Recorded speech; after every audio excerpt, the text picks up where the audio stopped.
Rama Prabu bersasap sampun pupus bayu kang tapis mboten nggadhahi kegiatan menapa Rama Prabu mboten mangertos lampan Tegal Kuru Kasetra kula ngertos nggih kula ngertos ing majeng wonten ing pabaratan Senopati Ngastina Begawan Durna sakmangke sampun kapuwing Rana Madyalaga gugur wonten ing madyaning pabaratan. Kula sampun matur wangsul wangsul pitungane wong perang menika namung menang menapa kalah. Dipun getunana boten badhe gesang malih Begawan Durna sampun titi wanci pinesti telas tulising pandhita ing Sukalima.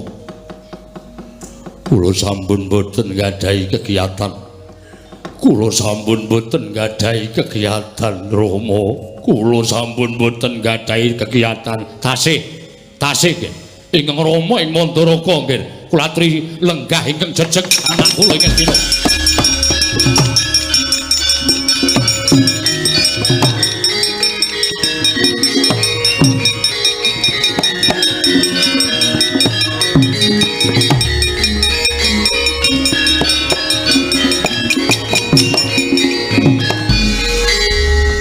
Menapa dipun ngendikan Rama Prabu menika menapa kepara saestu lair batos kula menika wong tuwa.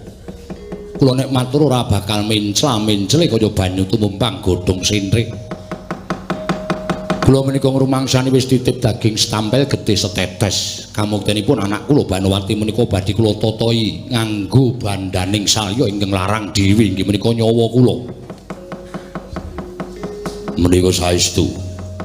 Prepatukan Prabu Mbata pitados samangke kula aturi nengga wonten ing madyaning Tegal Kuru Kasetra namung keparenga kula nyuwun wekdal sawetawis Rama Prabu badhe menapa kula nyuwun wektu sedhela mawon kula tak bali teng Mandaraka kula tak pamit Kalistyawati nggih Pujawati Rama Prabu samenika sampun suruk surya binjang-injang kula kudu kepengin Rama Prabu sampun ketingal nitih rata Kasenopaten.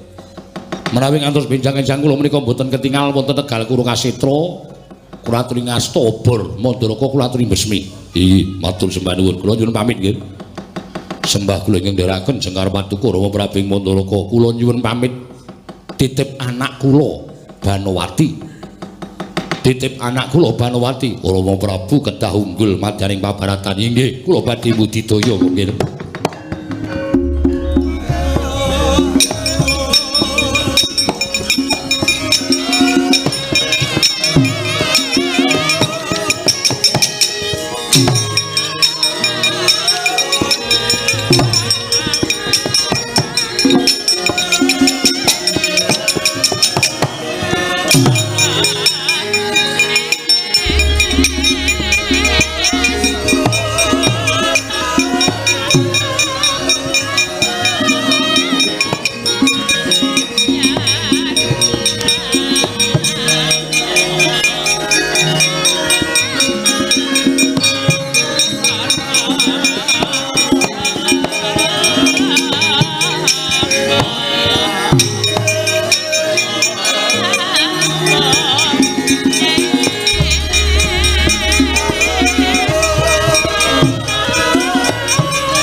Anu sumebang pangaruhna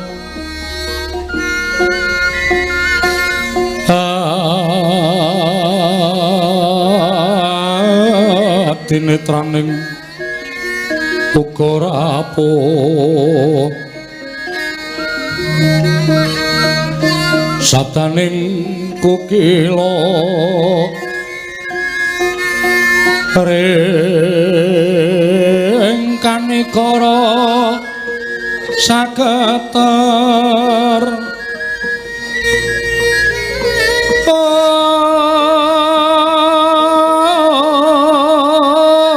kene dongane engkung lir wuwu sing bene panca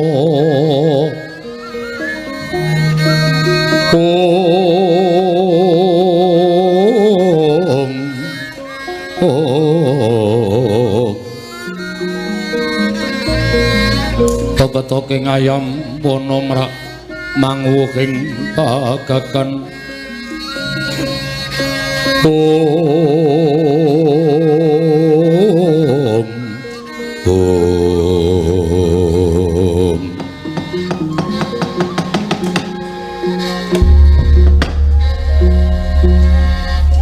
bersasat kados dene lumampahing wanci peteng kepapak obor sastra manah kula sinuwun dene kula mangertosi rawuh jengandika lumantar suwanten gumriting rodaning kereta tumuli kula medal saking taman jumujuk wonten ing pendhapi ageng nyatanipun ndara dasih sinuwun Prabu ing Mandaraka kepareng rawuh wonten ing pendhapi negari ing Mandaraka nanging mudyan dados ing kawuningan salebetipun kula gadhahi raos marem tuwin bombong dene slaminipun paduka lenggah wonten ing pesanggrahan kumesar manah kula langkung-langkung menawi kula mireng rijal ingkang muni ing kidul kilen ujaring para sepuh menika sasmita ingkang boten sae namung kemawon mugi-mugi sedaya menika kala wau boten mujudaken satunggiling perlambang langkung-langkung kundur paduka menika ugi boten mujudaken satunggiling perlambang tumrapipun Setyawati nggih pun Pujawati krana kuwatos raos sing manah kula sinuwun menawi rawuh paduka wonten ing kedatoning Mandaraka namung tetela badhe pamit kalingkang rayipun Setyawati jagat dewa baturi jagat pangestumbara Setyawati kula wonten paring dawuh aja kaduk ati kajrun menampa yen sira garwaku wong ayu percaya syukur nanging ewadene tambuh kelawan apa ingkang ucapake kuwi kabeh ana lambe atining Siadi nggonipun Kakang kundur marang negaring Mandaraka iki ora ana ingkang dadi sabab sarta jalarane lan ora ana ingkang keduga nyurung nata ing Mandaraka daya-daya tilik marang kedatoning Mandaraka kejaba mung rasa kangenku. Nadan satemene umure Salya wis ora bocah meneh, wis ora enom meneh. Upama aku ngaturake rasa kangen mesti wae akeh sing padha geguyu lan padha kelisikan.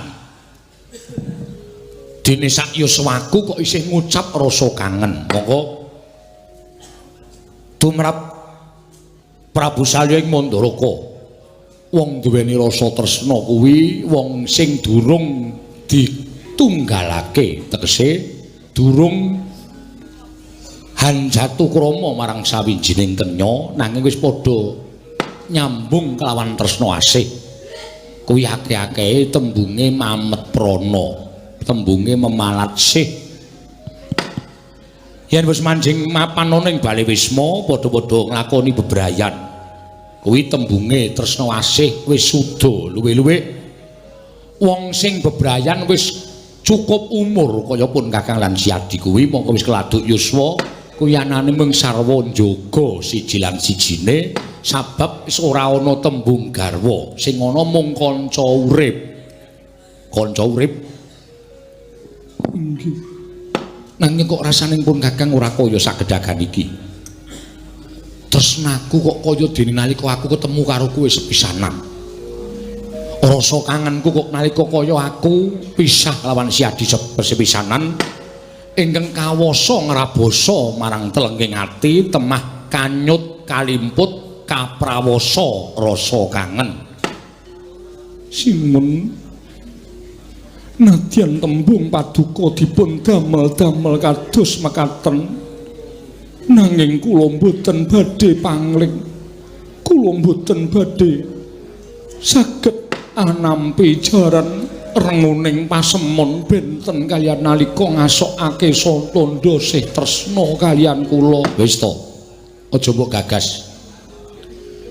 Ya bener pasuryaning pun Kakang kuwi beda karo nalika aku ngandhake rasa kangen dek biyen wong ya wis letih pirang-pirang taun sing jeneng wong kuwi saya tuwa pasuryane saya beda mula ora jenengane Jawati wonten paring adawuh sira Siadi isih kelingan duk nalika Siadi gaweke kelawan pun Kakang wujuding ya kuwi rujak.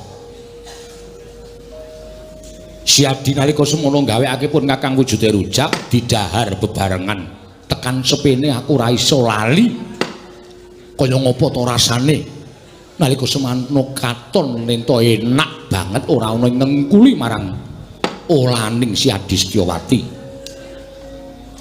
Mula gandeng pun Kakang ingkang gumana musik ana ing penggaleku tanon li kejaba monggo kepengin dahar wujuding rujak.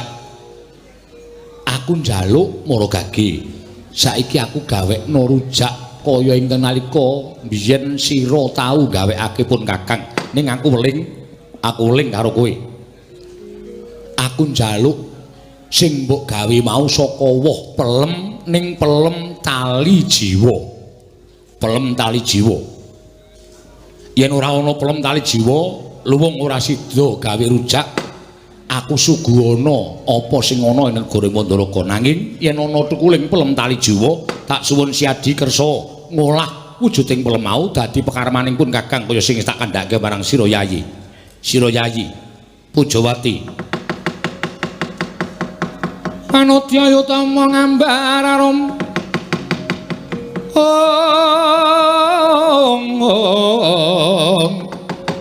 ngambar arum sang kusuma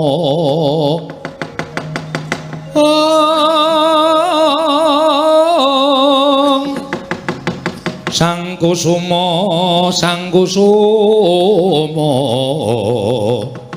gembrang-gembrang yen ngandika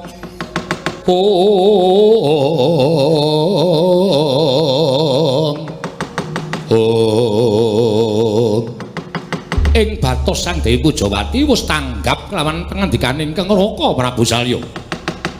Parandene mangke siningetaken wonten saklebeting batos sampun ngantos kawanguran dhateng Raka. Sigra cinandhak astaning Kang Raka kinanthi manjing saklebeting kedaton ing cipta arsa ngolahaken menapa ing dados dawuhipun Kang Raka supados datan damel gela penggaling Prabu Salya ing Mandalaka.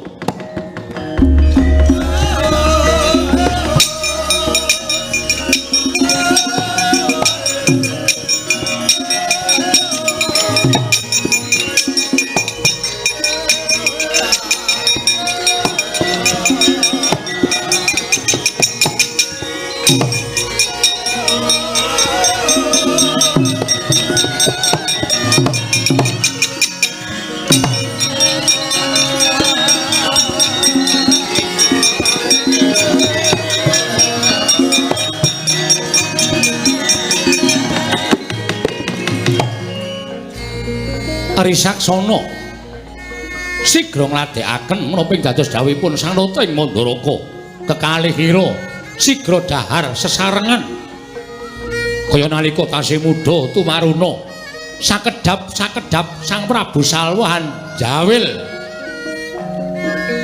jangguting Sang Dewi Setyawati parandene Sang Dewi Setyawati amung mesem kewala parandene kembang-kembang punang waspa sawise tuwuk nggenya dahar kang seger nggenya anginum nalika semono kekalih sigra manjing pagulingan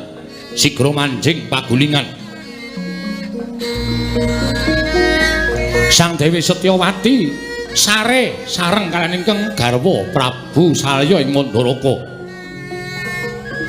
mestakaning Sang Pujawati tinumpangake ana ing dada astaning Prabu Salya ngusap-usap kelarapanipun Sang Dewi Setyawati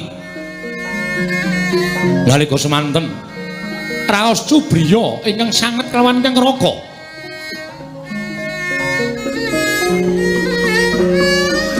mila sigra mbebondheti astanipun Sang Prabu Salya tinumpangake wonten ing jajaning Sang Dewi Setyawati krana kaisih-isih palarapan nalika semanten keparenging Jawata tilem kepati Sang Dewi Setyawati barandering mangke Sang Prabu Salya amung kendelan kiwala datan mubah datan musik parandene datan tilem Sang Prabu Salya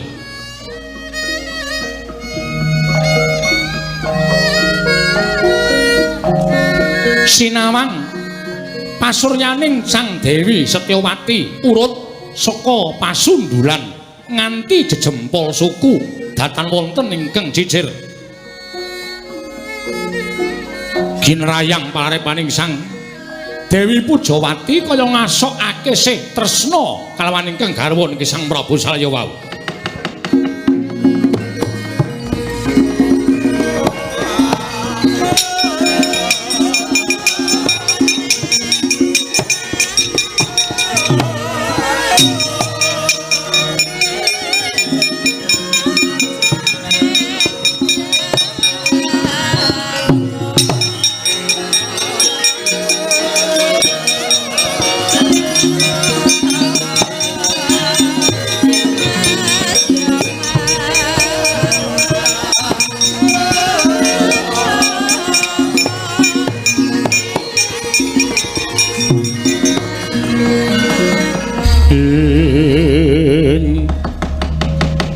Nalendra mbek marwa sing sang mangyat kurda katekaping irika sang pinarwasa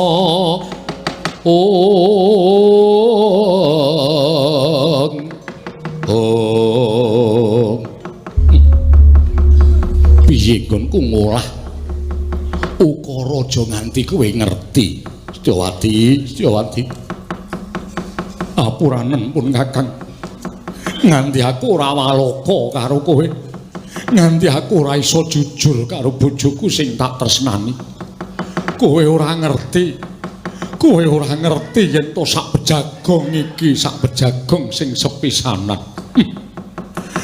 garwaku wong ayu Setyawati aku njaluk pamit Setyawati Oh ya Mas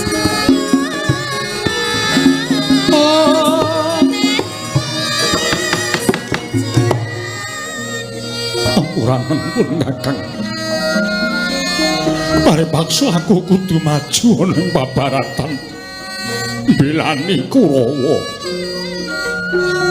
aku titip tresna ingkang makantar-kantar ora bakal ilang dening apa wae nadyan ragaku wis ora ana nanging tresnaku isih cumondhok ana ing atimu Setyawati wong ayu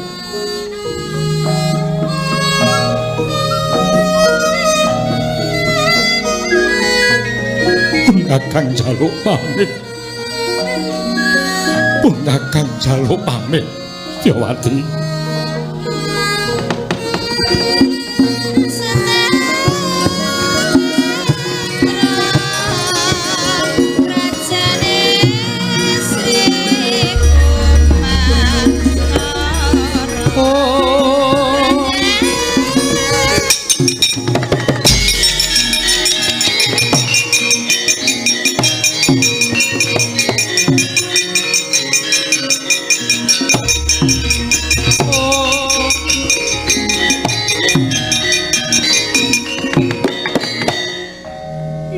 Enten babar pisan mboten geseh kalian menembeng dados panggerbaning manah kula sinuwun panjenengan majeng wonten ing pabaratan sarah munggo ing lautan wastra lungset ing sampiran menawi Setyawati kedah gesang piyambak wonten ing alam padang panjenengan mboten badhe kecalan kula suwita wonten ing Madyapada prapteng gelahan ampuh perang rame Sang Prabu Salya inapit ingkang rayi Raden nalika semanten patih Trusna Kedhu ingkang majeng wonten ing pabaratan ngamuk punggung Suratamtaha Nirbaya Nirwikara parandiring mangke kapuping Rana Madyalaga mulat Sang Prabu Salya sigra ngaglah ana ing tengahing pabaratan manjing wonten ing saknginggiling rata sang Nateng Mandaraka Prabu Narasoma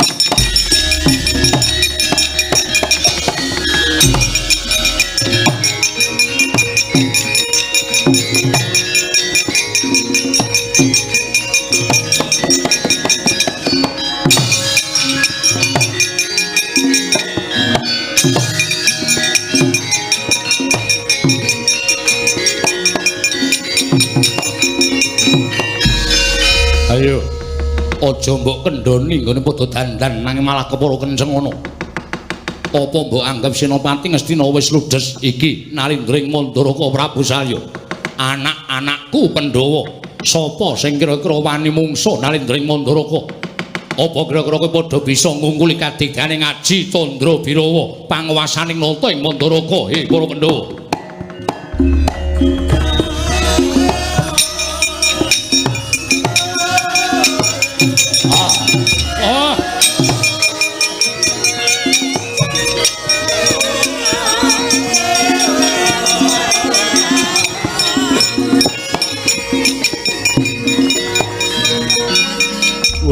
Latan lah kok dadi bapa ngracut karo aku eneng wigati apa Candra Birawa ana dawuhmu apa wis mataun-taun ora katon gawemu dina iki wis tak perloke Salya wong tuamu madheg Senopati mandhikaning para Sata Kurawa maju ning pabaratan sirnakna kabeh para wadyabala saka negara Ngamarta yen perlu Senopati Ngamarta aja ning keng jijir kabeh tak keparengake dadi panganmu. Oh, njaluk pangestu ya, Bapa.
Candra Birawa nalika semanten wujud yaksa setunggal menawi pinerjaya saben rah ingkang tetes wonten ing Bantala dadi wujud yaksa saka 1 dadi 5, 5 10 50 100 500 Tegal Kuru Kasetra kebak Candra Biro.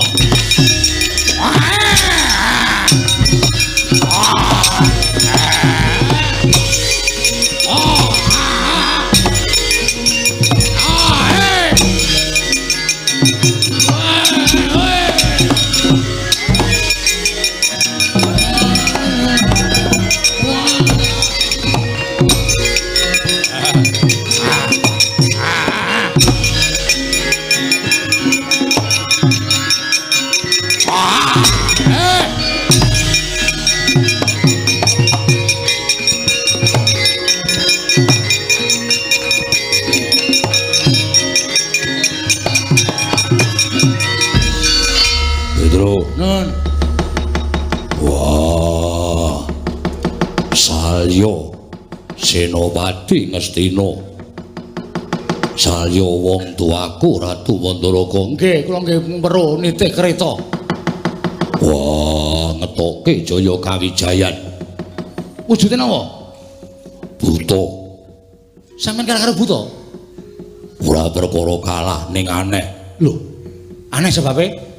Buta siji rak cekel. Tak suduk nganggo kuku Pancanaka mati. Mati mesti. Terus ngasut urip meneh.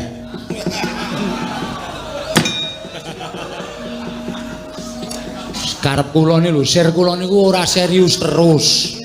Kula metu niku dienggo mecah suasana. Wong serius terus niku ya kesel nonton. Rewet. Buta tak suduk nganggo kuku Pancanaka. Heeh, terus buta mati. Heeh. Terus wah, ora kanthi kanyono-nyono. Saben getih tetes ning bumi dadi buta meneh. Yen tetese akeh mesti dadi buta pirang-pirang. Sawangen Tegal Kuru Kasetra kebak buta. Bojone do nang ndi? Buta kabeh. Wah. Kowe ngapa e, Gong? Sembrana ora seneng aku. Gojek entuke apa to? Gayane. Engko mesti yo ngisruh kok gayane anggere entuk nggon kok mesti kakangne diajar ora. Petro kudu piye? Kula tak matur sinuwun Darawati.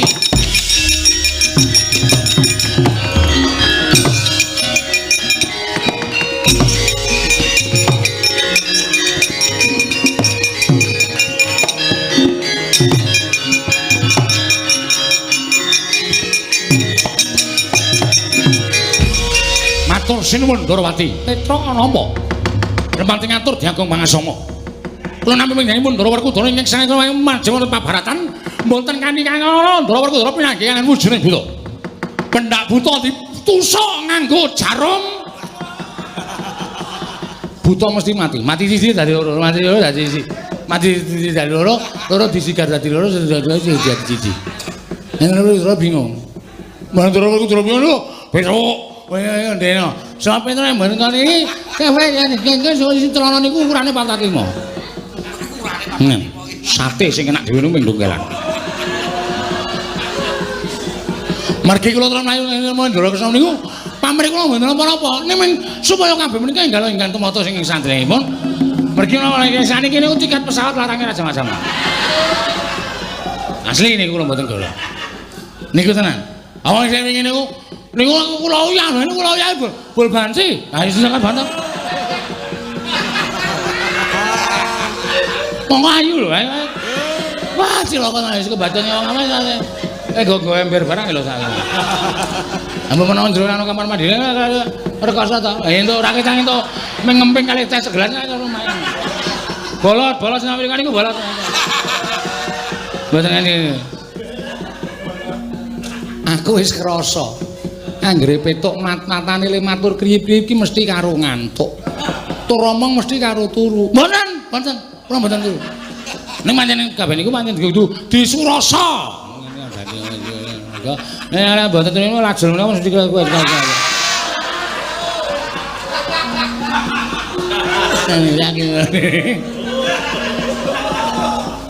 Setan menan.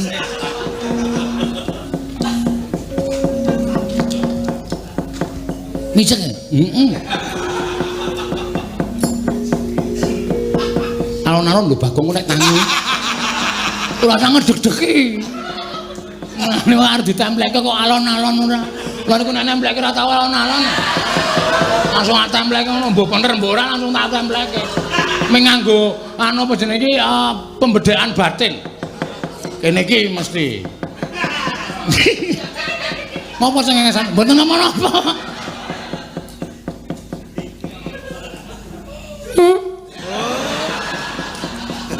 Dian. Lho sampean kok mriki? Lho, tekan nggon aku ya ambune.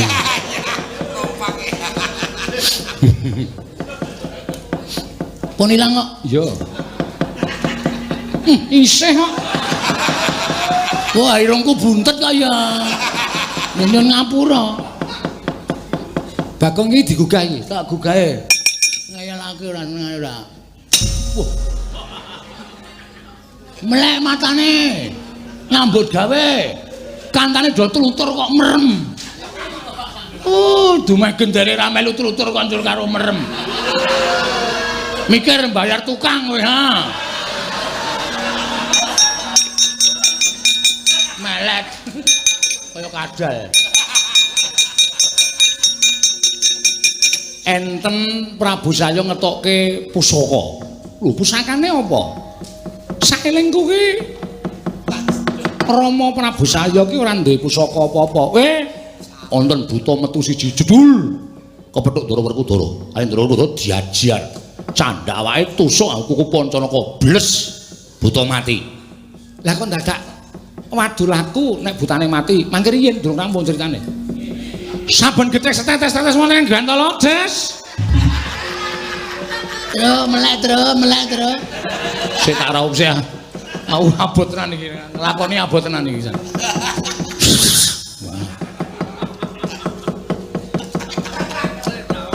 Piye mau saben buta di suduk nganggo Pancanaka piye? Ditusuk. Suduk karo tusuk padha wae.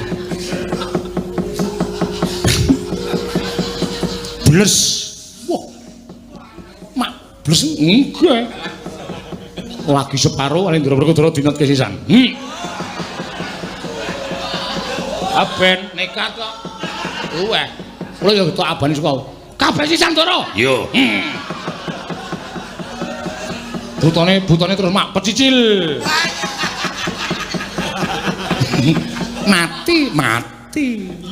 Glecak saben getes tetes tiba teng Batara niku jedul buta. Tegal Kurkasetra kebak buta sakniki Ndara. Lah dalah.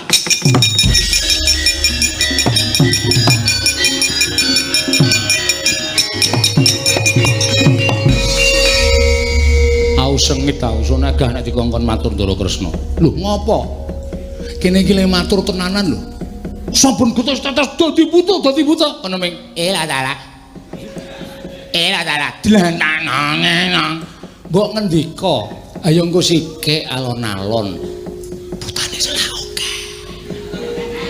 Kudu piye? Petro dalem. Kowe bengoko. Aduh. Nek wis ra iso bengok tenan iki. Oh tak sepatani serak sak. Oh ora. Wah, senengane ora. Pripun? Bengok Werkudara kabeh Wadyabala ngamarta gamane kok nyelehke. Aja ana sing nggawa gaman. Yen gaman diselehke buta kae ora bakal mangan sapa-sapa, ora bakal mula sursara sapa-sapa. Ngono kuwi karo Bagong kuwi. Oh nggih.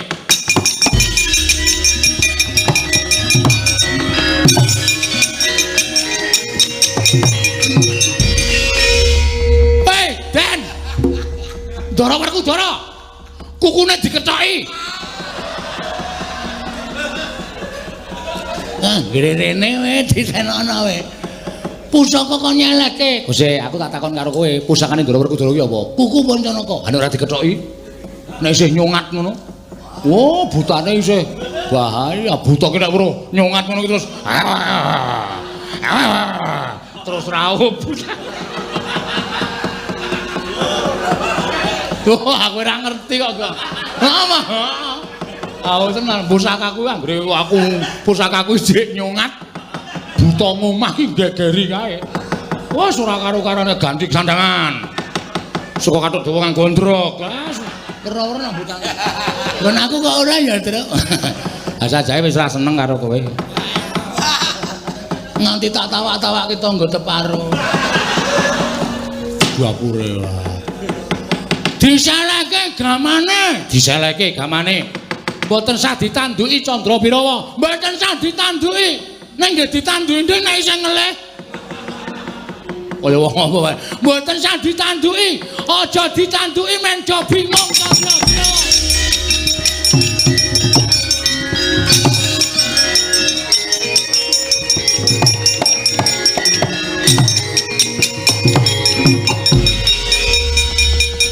Surak mawurahan sanggaring para wadyabala sigra seleh dedamel. Nalika semanten bingung liwung sangganing para yaksa Candra Birawa. Mula datan wonten ingkang ngasta wujuding gegaman. Nalika semanten wanci Serap Surya Sang Prabu Salya mirih saking Kurusatriya manjing pesanggrahan mulat nata Ndarawati. Nekula Sedewa, iya wonten dawuh kok Prabu, iya wonten dawuh kok Prabu. Iki wanci ngaso wancine surup surya wondene sesuk-esuk biar pletheking surya tunggang gunung ana ing Brang Wetan Pandhawa kudu ngadoni peperangan lan kowe tak kandhani mbok menawa sesuk-esuk kuwi dadi sarana lan dadi jalaran tumpesing kadangmu para Pandhawa liripun kados pundi kaduhan Koko Prabu paring dawuh mekaten Senopati Ngastina ora ana ingkang wani ngimbangi marang kasantosan lan kasektening Senopati Ngastina. Senopati Ngastina sinten kok Prabu? Wakmu Mandaraka. Rama Prabu Salyapati, Rama Prabu Narasoma ingkang madheg suraning driya jumeneng Senopati. Lah, lajeng keparingipun Koko Prabu nimbali dhateng kula nek ora saka kowe ora ana ingkang menang. Nanging wancinipun menika sampun ndalu. Pancen tak angkah wanci bengi kowe golek dalan sing sepi sowan awakmu Mandaraka inggih sawise iso ketemu karo awakmu Mandaraka kowe nangisa njaluk mati kula kedah nangis nyuwun pejah wis ngono wae lajeng mangke kados pundi wis to ngono wae mengko awakmu Mandaraka wis tanggap inggih ngestaken dawuh mangkat ya Yayi inggih nyuwun pamit to Prabu sing ati-ati kono mangkat to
meger datan mubah datan musik nadyan swasana sepi mamring tanana baneking malang alisik sadaya wadyabala samya ngaso nalika semanten samya maluyakaken sesakit ingkang sinandhang kasabeting pedhang cina saking tumbak nadyan nalindring Mandaraka Prabu Salya nalika semanten nganti kaya pratima kencana pratima tegese golek kencana mas sumara cahyaning nganti kaya golek kencana datan mubah datan musik datan wonten ingkang gumana musik wonten selenging menggali kejawiamu menggalihaken dhateng ingkang putra atmajaning Sang Dewi Madrim Nenggih Raden Nakula Sadewa ingkang saestu nabat wonten telenging penggalipun ingkang nalindring Mandalaka Prabu Salyapati.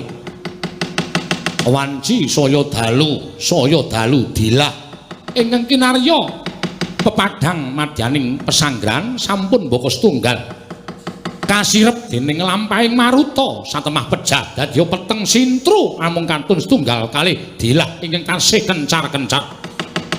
Mila datan Pramana Sang Prabu Salyangya mas pausaken sak kiwa tengenipun sawanipun Sang Nekula Sedewa grayah-grayah. Dumugi sak ngajenging Prabu Salya kagiat kadra kasanata ing Mandalaka Prabu Salya.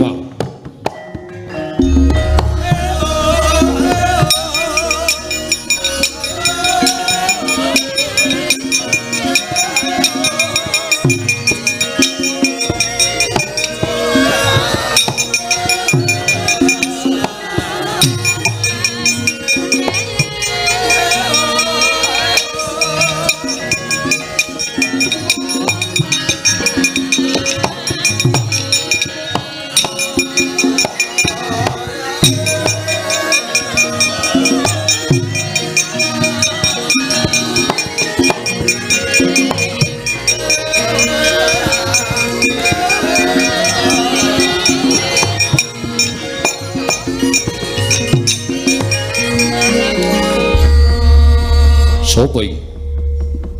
Wancine wis regemeng paningali wong tuwa kaya wis ora cetha nyawang. Saka kadowan lha kok ana pawongan loro nyaketi lenggahing nalindra ing Mandalaka Prabu Salya. Kowe sapa? Apa kowe prajurit Mandalaka? Apa kowe prajurit surwaning nalindra Ngastina? Ing didhawuhi supaya ngaturake sewiji-wiji marang Prabu Salya. Ayo, aja meneng wae. Aja meneng wae kowe sapa? Wa kula ingkang sowan wa. Lho. Wa piye? Ora Bu. Kula ingkang putra wa. Putra sapa? Kula ingkang putra pun Nekula Sedewa wa. Nekula Sedewa anake Madrim. Inggih, kasinggihan anakku. Oh. Nekula Sedewa.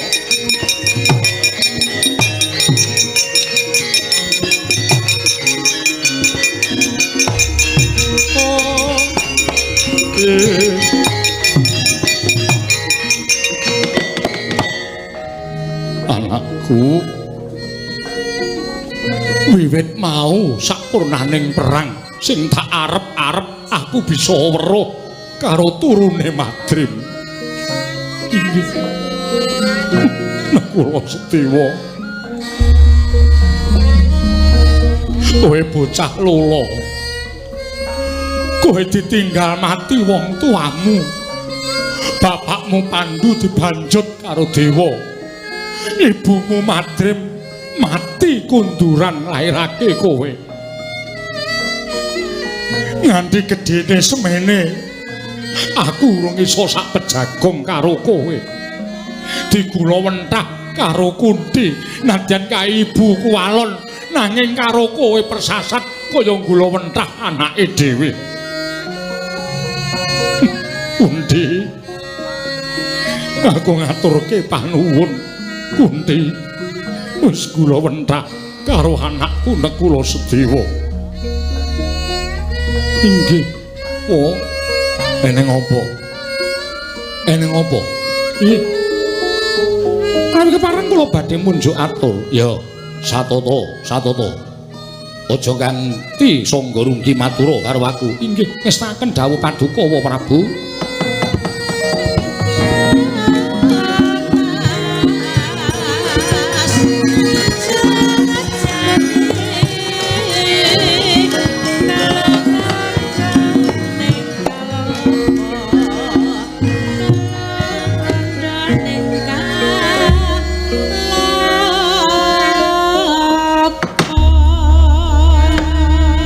Sepisan kula ngaturaken sembah pangabekti kula kunjuk wa ya tak tampa. Gawe gedhening ati ora liwat pangestuku Tampanana. Kula pun dinggo jimat paripe dayang ning kasantosan. Kula ngaturaken sembah bekti kula kunjuk wa Sedewa tak tampa. Pangestuku Tampanana inggih kula pun dinggo jimat. Wanci ora wanci ingkang sakmestine mbok menawa kowe nilapake para wadyabala ing padha tugur jejaga ana ing pesanggrahan nganti kowe iso sak pejagong karo wakmu ing Mandaraka mongko tanpa dingerteni dening piranganing prajurit wigatine sepisan kula nyaosaken sembah pangabekti kula punjo iya angka kalih nalika semanten kula nampi dawuhipun Kanjeng Koko Prabu Ndarawati Kakangmu Ndarawati paring dawuh apa? Nek kula sedewa sesuk kuwi Pandhawa bakal ludes keles tanpa sisa. Merga sing dadi senopati awakmu ing Mandaraka ya kuwi Prabu Salyapati. Mongko ora ana piranganing Pandhawa ingkang keduga ngimbangi marang kekuwataning Prabu Salya. Mula tinimbang kowe sesuk uga dadi banten merga kasektening wakmu ing Mandaraka kowe sowana wakmu ing Mandaraka babar pisan kowe nyuwuna supaya disampurnake uripmu sadurunge kakangmu disampurnake dening wong atuamu dhewe ngaten kok mula dinten sak mangke kula suwun mesanipun Kanjeng Prabu menika namung badhe nyuwun pejah kula badhe nyuwun pejah ginanipun menapa kula gesang wonten ing alam padang menawi kadang-kadang kula sepuh ing gula wentah kula wiwit kuncung ngantos gelung wiwit jabang ngantos celaprang sedaya sirna awit saking kridanipun Wa Prabu Mandaraka mula nadyan kula dipun paringi gesang dening Wa Prabu Mandaraka menika bebasan sarah mungguing lautan wastra lungset ing sampiran boten wonten ginanipun menapa-menapa kula boten badhe saged gesang kula mboten badhe saged gesang menawi kadang kula Kakang Mas Puntadewa, Kakang Mas Werkudara, Kakang Mas Janaka pejah wonten astanipun Wa Prabu. Mila dinten sak mangke sadèrèngipun paduka Wa Prabu menika mejahi dhateng kadang-kadang kula sowan menika kula pasrah bongkokan. Kula aturi nyernakaken dhateng ing putra pun kula sedewa kemawon wae. Oh.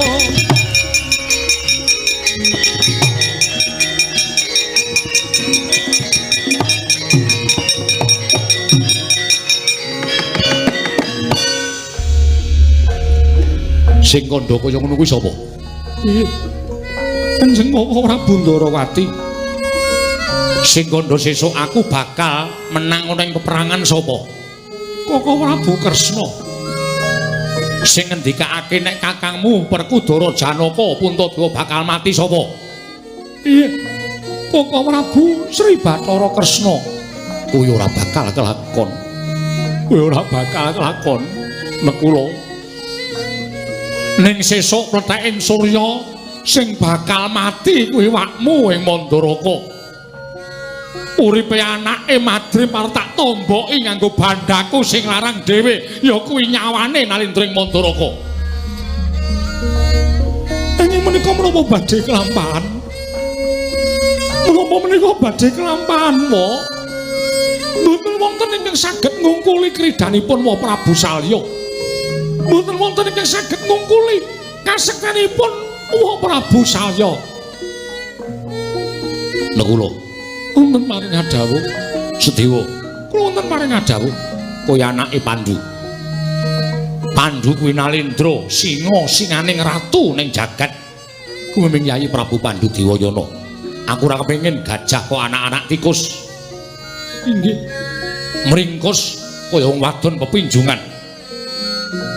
Ora pantes ketokno yen to kuwi anake Nalindra Gong Binatara. Saranipun kados pundi? Saranipun kados pundi, Wa? Aturmu ora kaya ngono kuwi. Aturmu kuwi aja njaluk mati. Nek pancen satriya tenan, aturmu marang wakmu ora kaya ngono kuwi. Lah lajeng kula kedah kados pundi, Dirokna? Dirokna ucape Salya. Inggih. Wa. Wa. Kula nyuwun. Kula nyuwun. Benjang menika. Benjang menika. Wa Prabu Salya pejah wonten ing babaratan. Kula mboten saged matur, Wa. Nek kula benjang-enjang menika Wa Prabu Salya kedah pejah wonten ing babaratan. Iya. Kula mboten saged matur, Sedewa. wong loro bareng matura. Ndang. Inggih. Benjang-enjang menika kula nyuwun Kanjeng Wamandaraka seda wonten ing peperangan. Benjang-enjang menika Prabu Mandaraka gugur wonten ing pabaratan. Lah, kuwi sing satenane sing tak karepake. Akhir. Oh, nggih.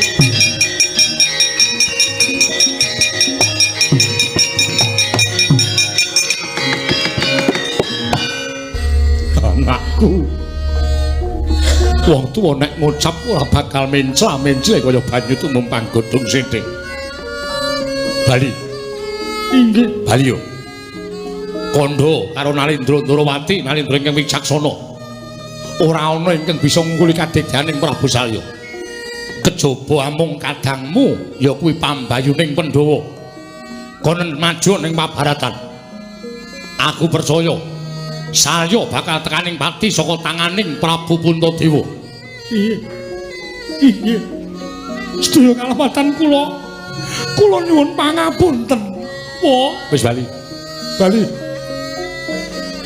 Negara Sedewa Balya. Inggih. Kula nyuwun pamit, Po Prabu.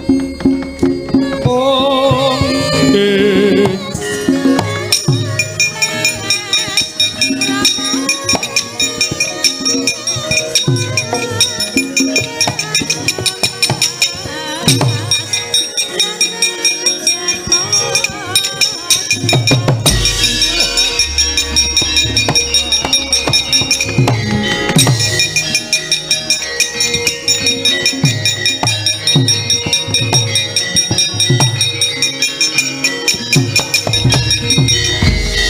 Wanci plenthek Sang Hyang Surya sampuh aluk pitutama Bendrawati sanggaring Purwadya Bala Tegal Kuru Kasetra nalika semanten katingal pating jlerit pating brengok wanda ingkang blasah kaya babatan macing sarah ladu ganggeng rambut krikil untu madaning Tegal Kuru Kasetra nadyan irining bengawan ganggo malerah awit pecipratan gedhe ngewoning menungsa ingkang sami pecah madaning Tegal Kuru Kasetra.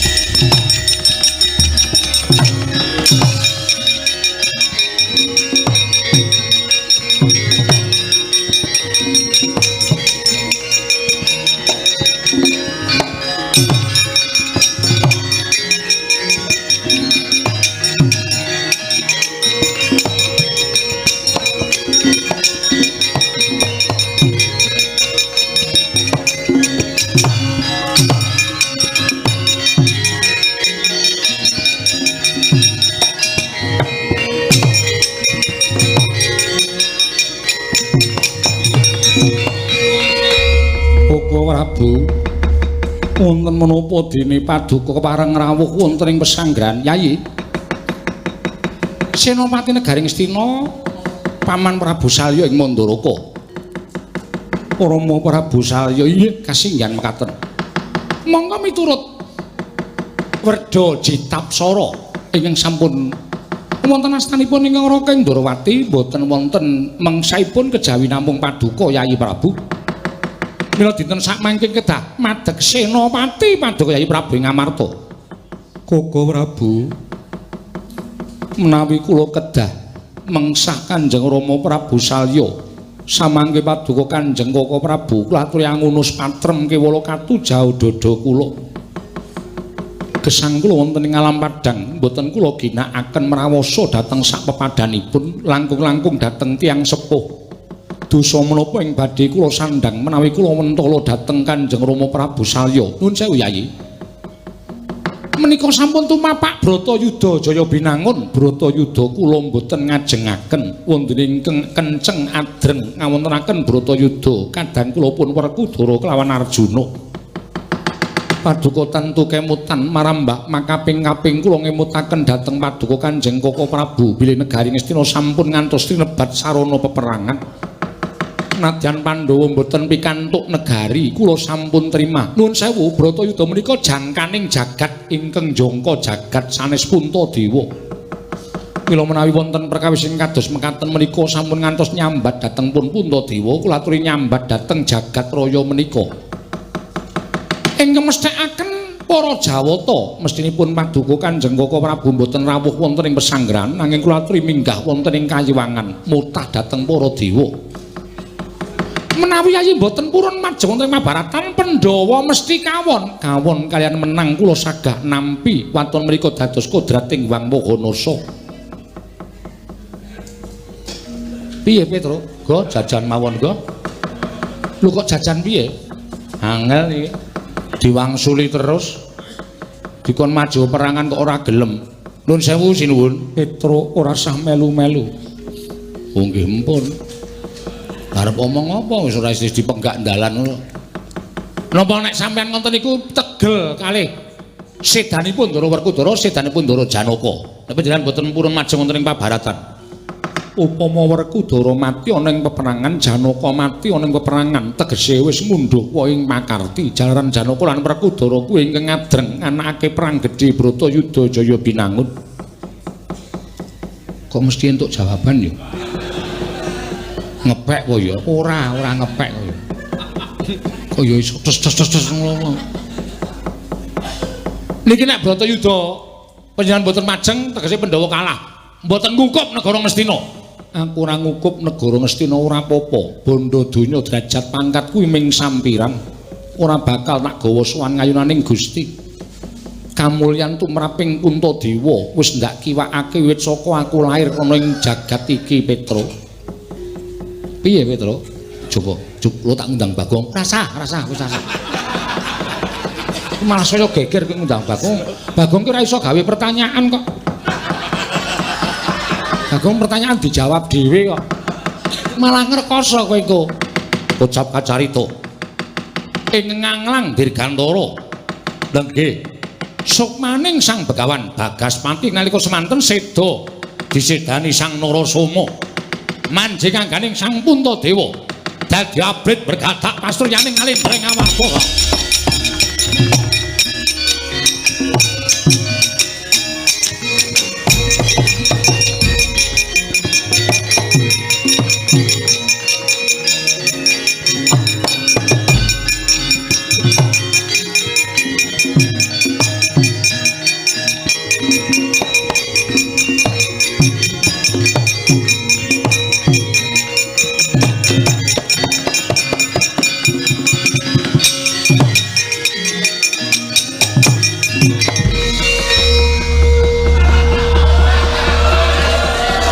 Kesuwen yo nganggo gunungan wae.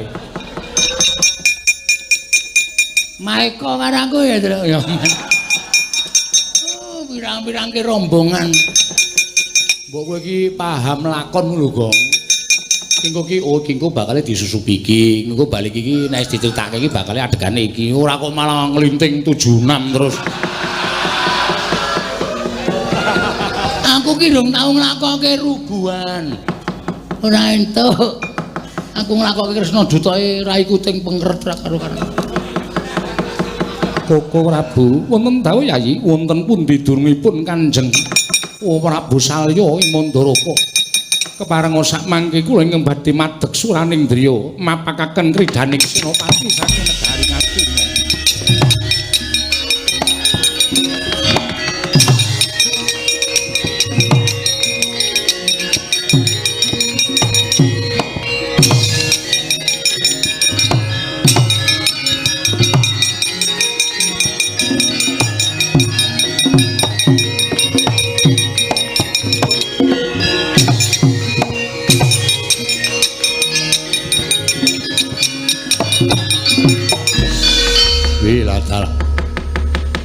Anak Prabu Ngamarta, anak Prabu Puntadewa kinalungan sekar mlathi lirunse cetha lamun dideke dadi Sinowati. Yo, aja nganti kedisikan alendring Mandaraka. Sipat Jemparing sing gedhe pangapura yen to kanjeng Jemparing ing Prabu Salya ingkang tumama angganing anak Prabu Ngamarta dadi jalaran sedaning anakku Ngamarta Prabu Darmakusuma.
wujuding Aji Candra Birawa wujud yaksa ingkang mangewu-ewu nalika semanten angepung Sang Puntadewa Parandene Prayitna Sang Darmakusuma ingkang titisan Sang Begawan Bagaspati pranyata menika ing dados tiyang sepipun Sang Candra Birawa mila sami nglumpruk nalika semanten sigra aman jinangganing Sang Puntadewa bali marang asal mula-mulane.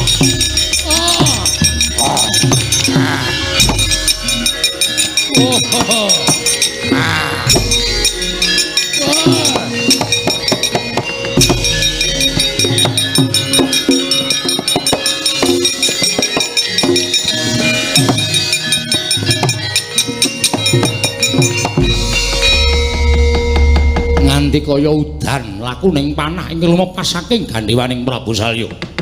Parandene setunggal kemawon boten wonten ingkang tumanduk angganing Sang Puntadewa. Nalika semanten ing cipta kaya wis ngener janggane parandene kaya menggok lakuning Jemparing. Mila dadan wonten ingkang tuwa mangganing Nalendra ing Amarta. Tanggaping gati Risaksanana Tandrawati. Yayi. Yayi. Kula aturi ngasta Jemparing tumunten ingkang wa ing Mandaraka kalapasana Jemparing. Yayi Prabu Darmakusuma.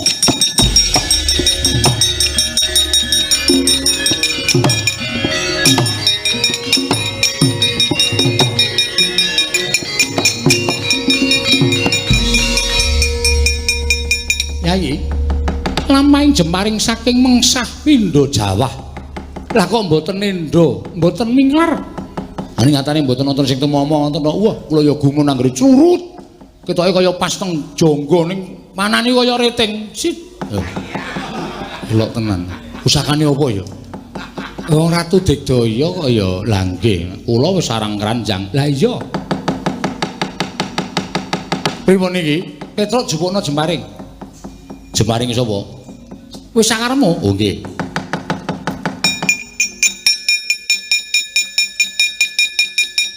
Niki pusaka teng kretane Ndara Puntadewa. Mestine ngono. Koko Prabu, kula mboten badhe wentala. Yayi, menika kedah. Koko Prabu, kula mboten badhe wentala. Menika kedah, menawi mboten ngaten mboten badhe rampung perkawisipun. Kula aturi ngasta Gendhewa dipun mbad Jemparing menika, Yayi.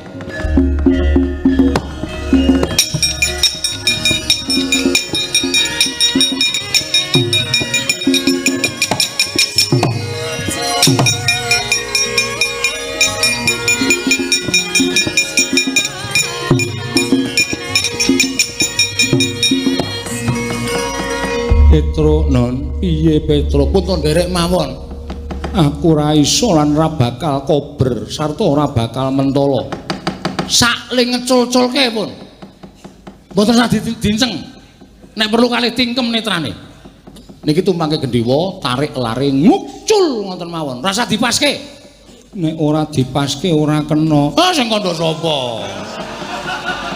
kok niki ora tau tak make batin kula mung kene iki. Nyatane ya kena ora. Wong edan. Ya to yen pancen kaya mengkono Petruk aku ora bakal ngulatake Kanjeng Wing Mandaraka.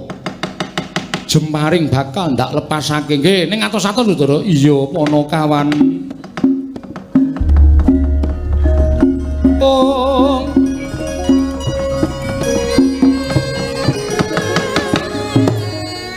Ing batos datan mentala ngirnaken ingkang Wing Mandaraka. Parandening mangke Jemparing tinumangake Gandhewa. Tinarik laring Gandhewa malengkung kaya putung-putung aja Gandhewane.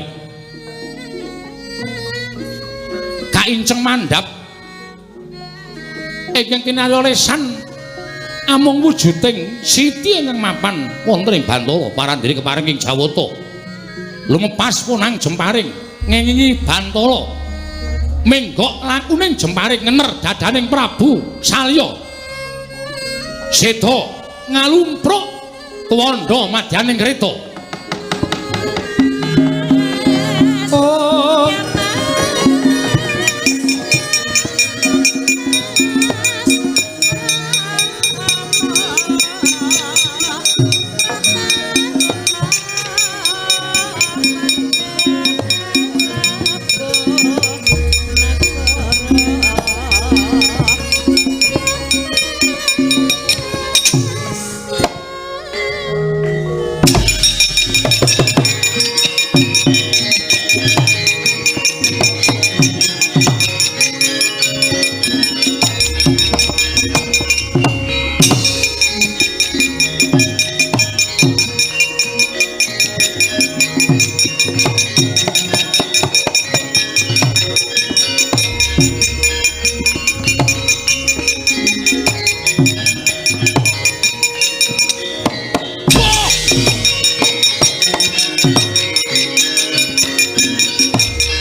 Pragono sing iso dijagake.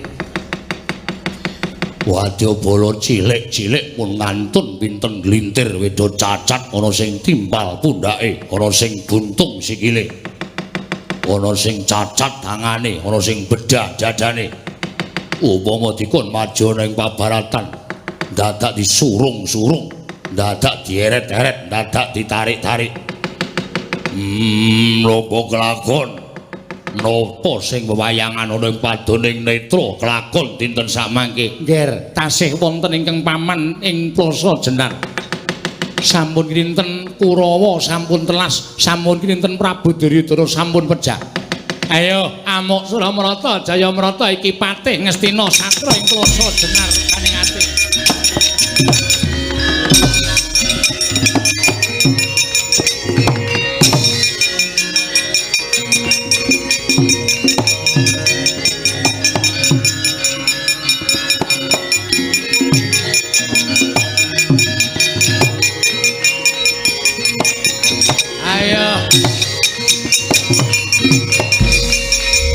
Werkudara senggune.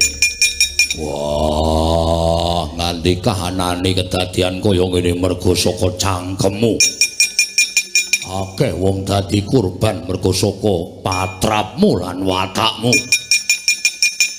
Kowe wis seneng iso ngobrak-abrik katentremaning Kurawa lan Pandhawa.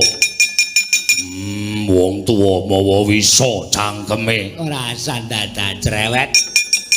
Kaya apa aku sing tekaning pati wah suwek cangkemmu. Ora apa-apa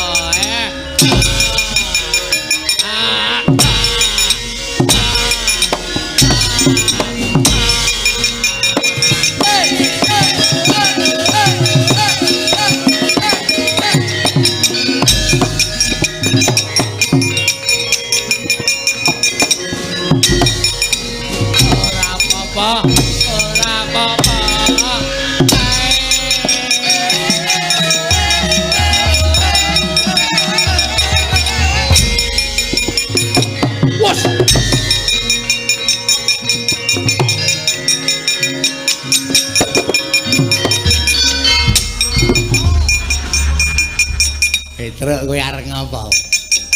Setan lha kok dadi ampuh banget iki. Ndara Werkudara nganti gila digejlek di suduk ngopo wancana kok ora apa-apa. Ora apa-apa. Ayo tandang ana legane atiku. Ora apa-apa. Welem ora apa-apa. Ora apa-apa. Aduh. Ora apa-apa. Ora apa-apa.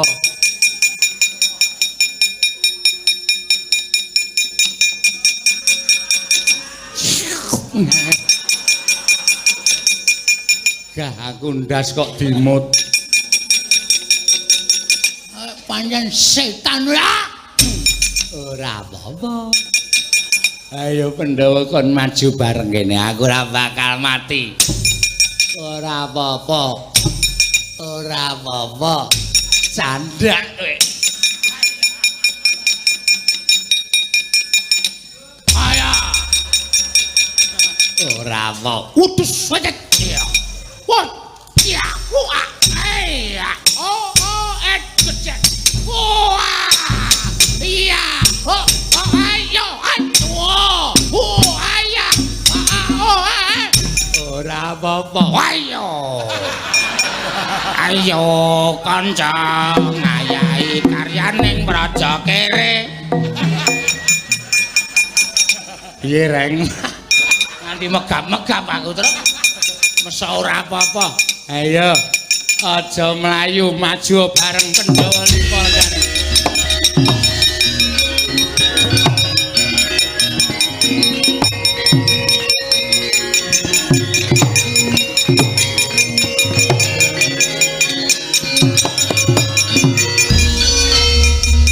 Kaya iso nggih. Wah, senggune ampuh. Aduh, Pak, ora apa-apa lak deplok cengele ora apa-apa. Pedro. Nun. Bapakmu nendi? Semar. Yo. Semar ini nanti to ya. Kancane do geger kaya ngene kok. Iki konangan iki. Ndelik kaya ngapa anggere suarane Semar ki nek ngorok suarane beda kok. Nah, iki bareng ngandhake speedometer terus turu ya iki.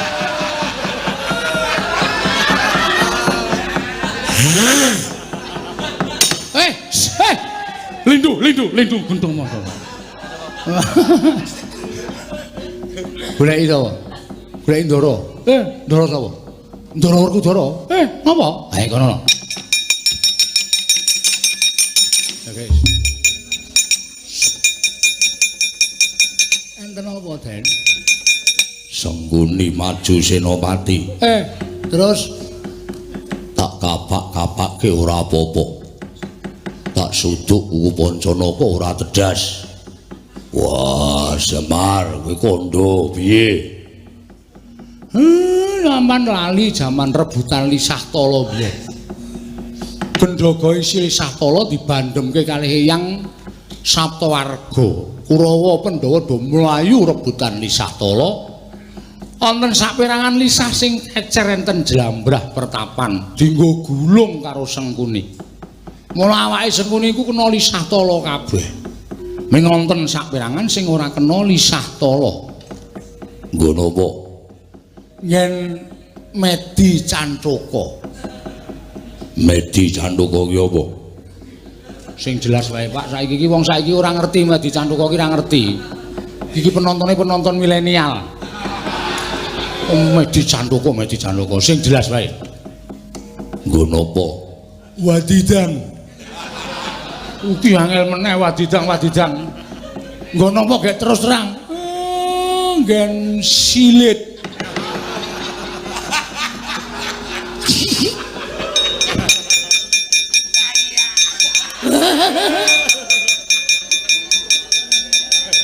Aidan.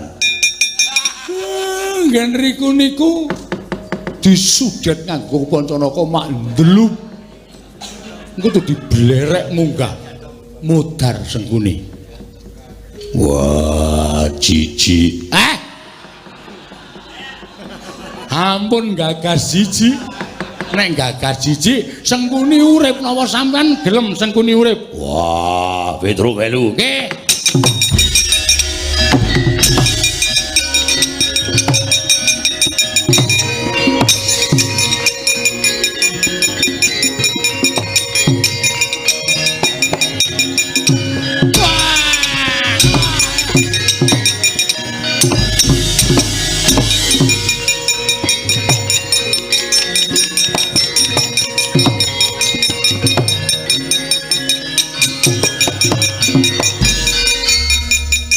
Petro. Nun. Wah, jarine dicopot. Siap. Apokmu kapan? Aku arep ngapake. Werkudara aku ora apa-apa. Aku ora iso mati. Wis, Nggih. Ora. Aja disuweki jarikku. Lah, rangkepan jin. coba sisan. Nggih. Ayo aja. Esuk aja apa. Waduh katok cekak. Lanang kok rangkepe pirang. Iya. Wah, gleleng iya. Lho, kok dadak ditandatangani barang. Mencawet kok ditandatangani. Lah injene. Waduh. Oh, lah nika Den. Waduh, alah mencep. Aleman. Gaya ora. Kok nika drum nika. Kayak diblus ngoten mawon. Kempot gak salah kanginan. Wah, Sengguni. Tumung kula bapa ngakoso ibumu Pertiwi. Kowe bakal tekaning pati. Aku ora bakal mati. Aku ra iso mati. Aku ra bakal mati. Awas, kleru.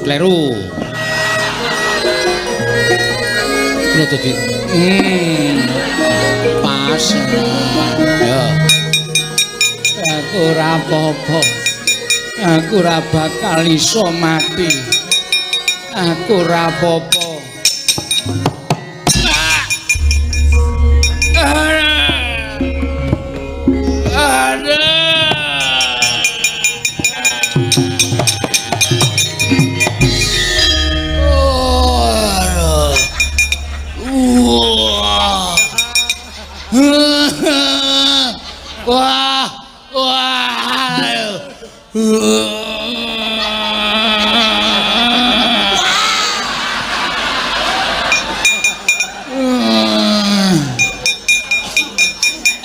Gang,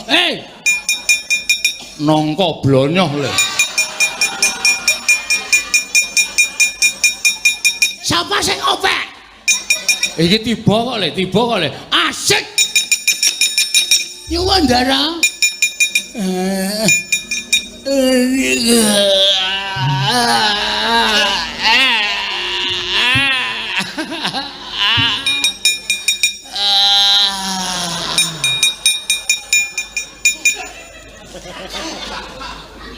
Kok gedang kluthuk ta, Tru? Ngomong lak malih ta, Tru? Jare nangka. Delokan kowe kokone Ndarawarku, Tru. Gilan. Mati aku Raden ayo. Ada.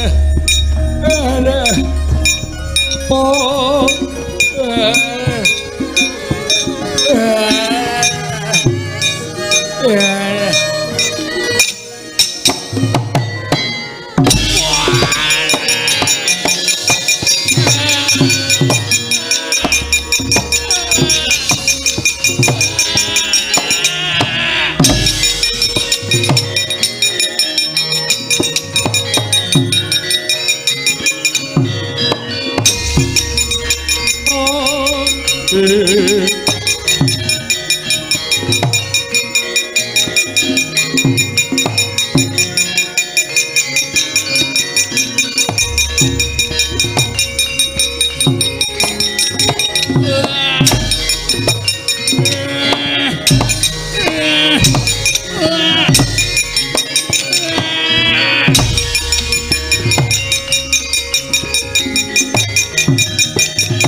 Aku ra iso mati. Pedro. Wis tak klocok kulite. Wah, isih sambat-sambat. Aku amuk. Ayo wong Pandhawa. Ayo amuk Suramrata Jayamrata ingkang padha-padha.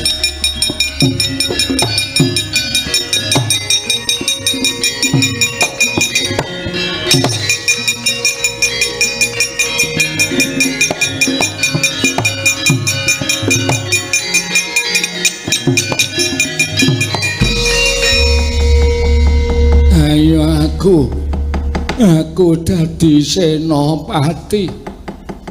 Kresna kakangku, piye? Wis wujud kaya oncekan gedang. Kulite tak klocot ning ora mudar.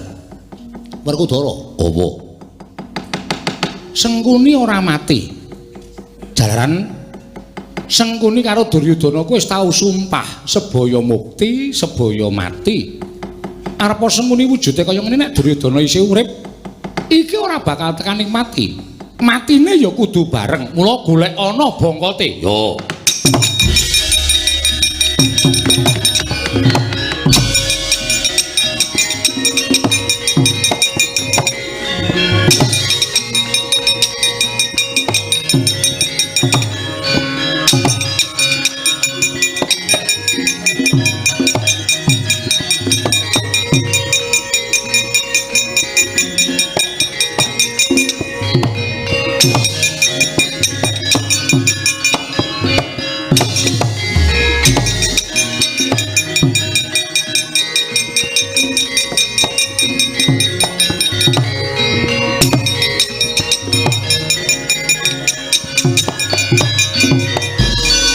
Yayi.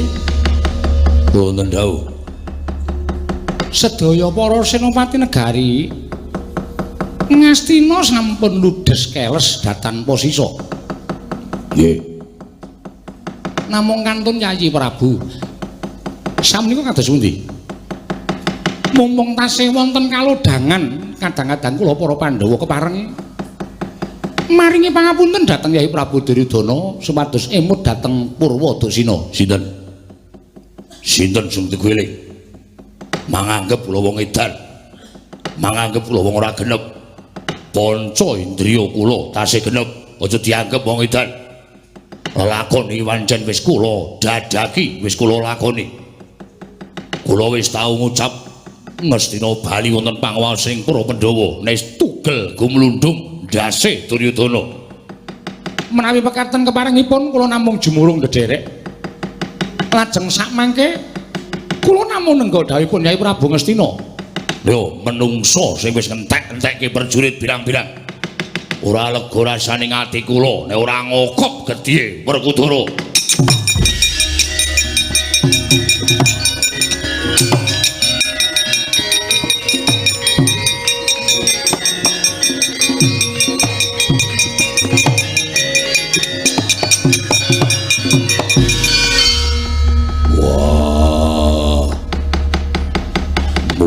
Isih padhang rembulane, isih jembar kalangane. Duryudana tak njaluk kowe elinga marang dalan sing bener, ora usah mejang kaya menita mulang kaya guru. Pintronjara langit sing dadi ratu nang Ngastina dapurmu dudu aku. Nang kene ditemtokke kaya apa aku sing bakal tekaning pati. Yen kowe mati aku nyaur nyawane adi-adiku pirang-pirang sing wis tok dadekke Banten ning Tegal Kuru Kasetra. Nah yen aku sing tekaning pati kukupen Ngastina, kukupen gaglaken Ngastina, gandul dasmu.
dadaku nendi? Wah, ini ora gak ceket-ceket. Wah, biasane takon cukup godho kowe keset. Niki pun celak kesel awake. Mungkin apa perlune gak godho gak disiapke gak dipupuk. Petro, Nun. Werkudara mupuk godho ora bakal temomo. Lho, sebabe? Lho, Duryudana kae ya kusapen Lengatala. Oh. Meng ana pirangane sing ora iso. Sarta ana kringkiane merga lali ora diusapi. Bagian mana? Bagian mana ki apa? Oh iya lali aku. Wayang tak jak bahasa Indonesia. Bagian pundi? Bagian ki apa? Anu. Sing pundi sing ora diusapi Lisatala? Pupu sing kiwa, Petro? Oh nggih. Werkudara. Nggih. Ora usah dadak tak sasmitani yen kowe iso nglimpe pupune kiwa pupun Gada Rujakpala. Mutar.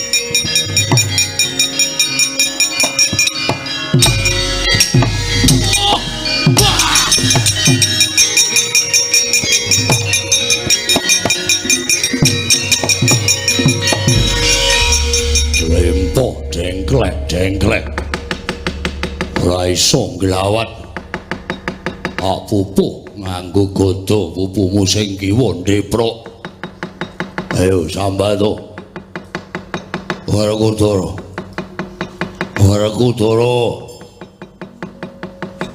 kowe gleleng kowe menang pupuku sing kiwa mbok pupuk aku ora iso mlaku. Aku ngakoni kowe menang ning kowe goblok.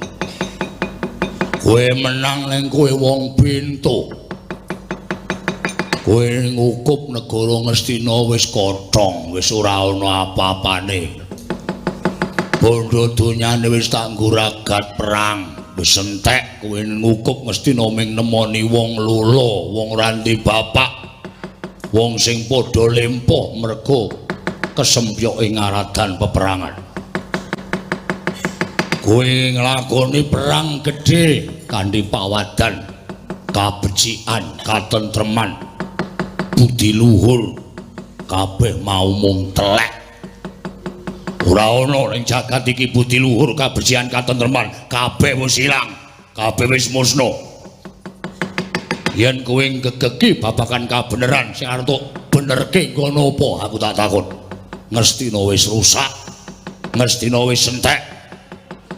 Kowe ngakoni yen to kowe sadya ingkang njejegake marang bebener lan kautaman sing endi? Kowe ora ngrumangsani, kowe aling-aling kautaman. Kowe aling-aling bebener ning jane kowe iki getih-getih ledhek. Pandhawa pitutur satriya, Pandhawa kuwi menungsa sing asale saka getih sing reget. Puntadewa kae dudu anake bapakmu Pandhu, kae anake Sang Hyang Bathara Darma. Kowe kuwi ya dudu anake Pandhu, kowe iki anake Sang Hyang Bathara Bayu. Janaka kae anake Sang Hyang Bathara Asmara. Nekula Sedewa kae anake Bathara Asan lan Bathara Aswin. Ketok kowe iki getih reget. Mbokmu Dewi Kunti sing dikundangake wanita utama, mustikaning wanita. Aku tak takon, utamane nggon apa? Utamane nggon endi? Mbokmu Dewi Kunti kae ora beda kaya wong pelanyan. Mbokmu Dewi Kunti kae lambanging wanita elek, lambanging wanita reget. kae bar ditumpaki Bathara Darma, ditumpaki Bathara Bayu, ditumpaki Bathara Asmara, kae wong wedok remeh, kae wong wedok murah, kae wong wedok pelanyaan bajingan.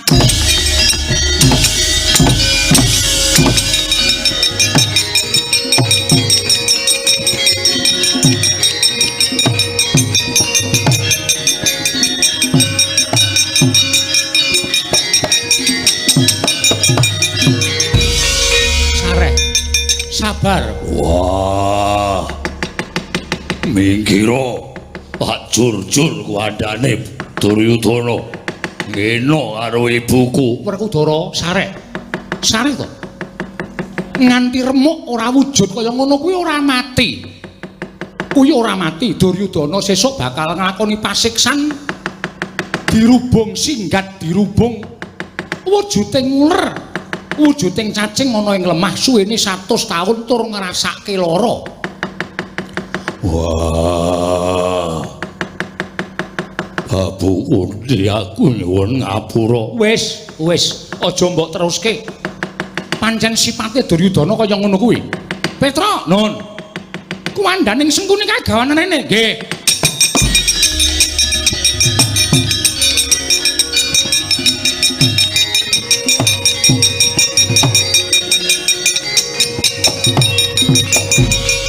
Barengipun wong loro iki ora iso mati nek ora dadi siji. Werkudara. Nggih. Cangkeme Duryudana kae sembreten. Petra kuwandaning sengkune iki jejelno ning cangkeme Duryudana. Nggih.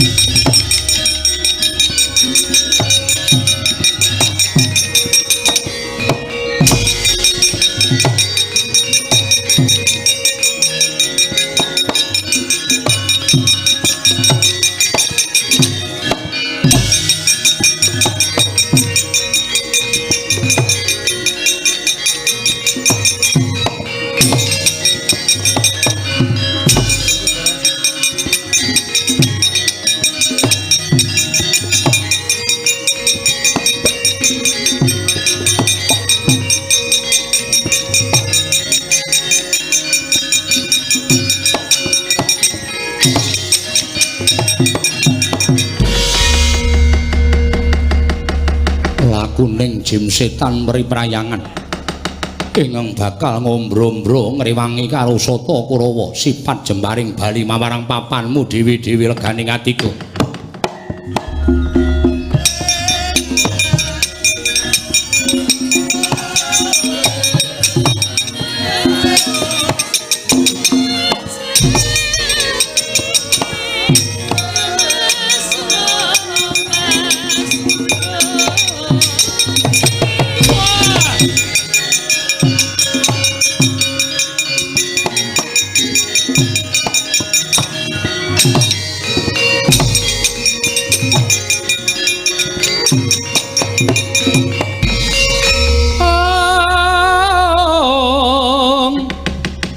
Ande Bima kang simonapta Dursasana kang melawan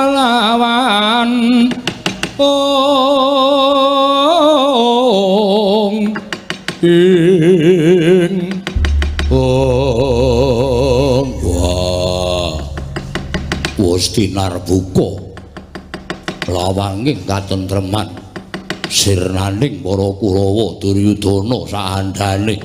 Muga-muga mbabar jagat anyar ing kebak karukunan lan katentreman. Sisaning angkara murka sirnake saka Tegal Kuru Kasitra dimen padhang kahanane.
Edan Panakawan edan.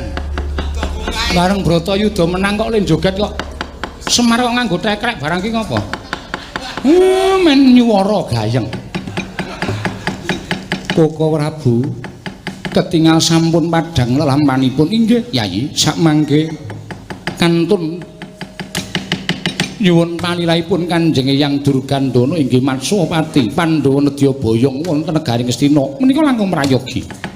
Mugi-mugi purnaning lampahan menika mboten manggilang setunggal menapa sedayanipun manggya wilujeng niskala durga mendhak kala sirna. Semanten ugi sedaya ingkang wonten gandeng cenengipun kaliyan lampahan menika mugi tansah pinayungan kawidadan tuwin katentreman. Purnaning gati sura Sudira Jangkang Ratsa brasta kaping ulah Darmastuti rahayu sami makarya rahayu samya pinanggih. Ampun kesupen lho Ndara. Golekipun kedah wonten menika mangke windak boten prayogi kedadosanipun.